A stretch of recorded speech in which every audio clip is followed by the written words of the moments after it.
Hello, everybody. Welcome back to the channel. My name is Amaj Ali, clinical audiological scientist and founder of Hearica OS.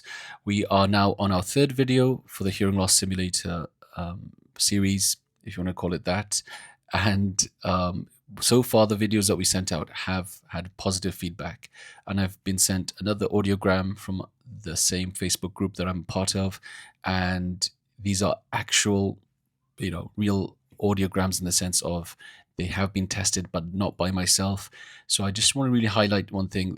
When I have posted these videos, people have said certain diagnostic, sort of advice. Like, for example, the first video, it was mentioned that that individual that we covered should be going for cochlear implantation. And certainly their audiogram would fit that criteria.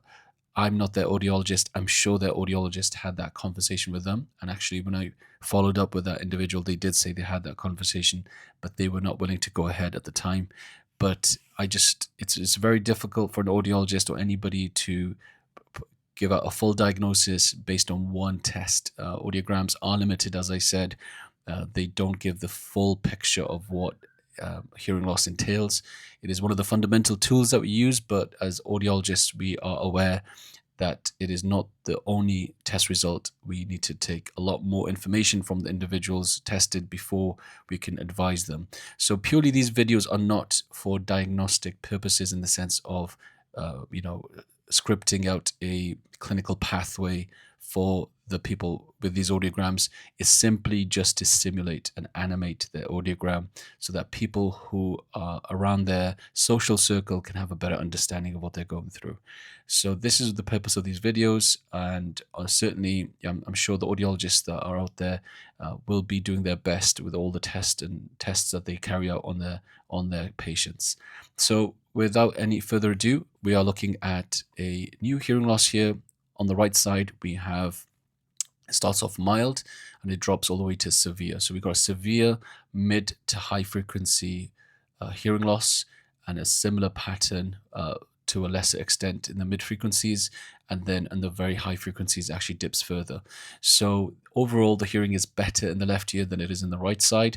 I don't have any BC values. I'm assuming there were bone conduction testing done on this individual. I just didn't have any BC bone conduction results given to me.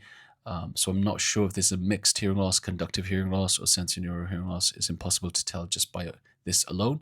But nonetheless, we could still simulate what is being experienced, and we're going to go straight into it now. So this is the female voice again. We're going to play that sound, and when I press simulate, it will initially simulate the left side, and as before, I'll toggle between simulation mode and normal mode, and then I'll go over to the right side and do the same. Here we go.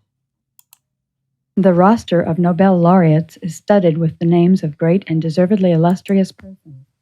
Some dreamers, some men of action, a few true geniuses. But there are giants missing from the list. For example, the most fundamental contribution to the physical sciences that has come out of America was the work of J. Willard Gibbs, professor of mathematical physics at Yale University during the last quarter of the 19th century. Gibbs had no laboratory.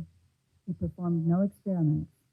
His only tools were paper and pen. So that was the left ear. We're moving over to the right side, and we're going to repeat the same sound from the beginning. Okay, now then I'll give a few comments and we'll finish the video. Here we go. The roster of Nobel laureates is studded with the names of great and deservedly illustrious persons. Some dreamers, some men of action, a few true geniuses. But there are giants missing from the list.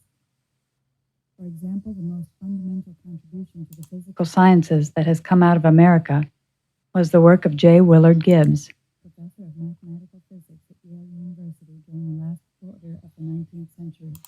So as you can tell, the right side is a lot worse in terms of clarity.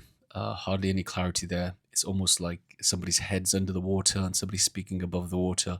So it's very mumbled. The volume and clarity was better on the left side, but this still was quite muffled. So what you see with these type of losses, where the low tones are relatively within the near normal limits, and then you got the mid and high frequencies, is precisely that. You have a clarity issue, and if you add any background noise to the mix, that's going to make it a lot more challenging. So positionally as well, there's going to be an issue because this individual will probably hear better from the left side than the right side. Of course, hearing aids can correct this hearing loss. It's well within the aidable range, and you can get good outcomes if done properly. So this is the simulation for this loss. And again, just want to repeat, I don't know the bone conduction values, so we're not sure if this is a mixed conductive or sensorineural. However, it was the natural root of hearing is always tested with the AC. This is what we're seeing here, and this is what the person is experiencing with this type of hearing loss. I hope that makes sense, and thank you for watching. Take care.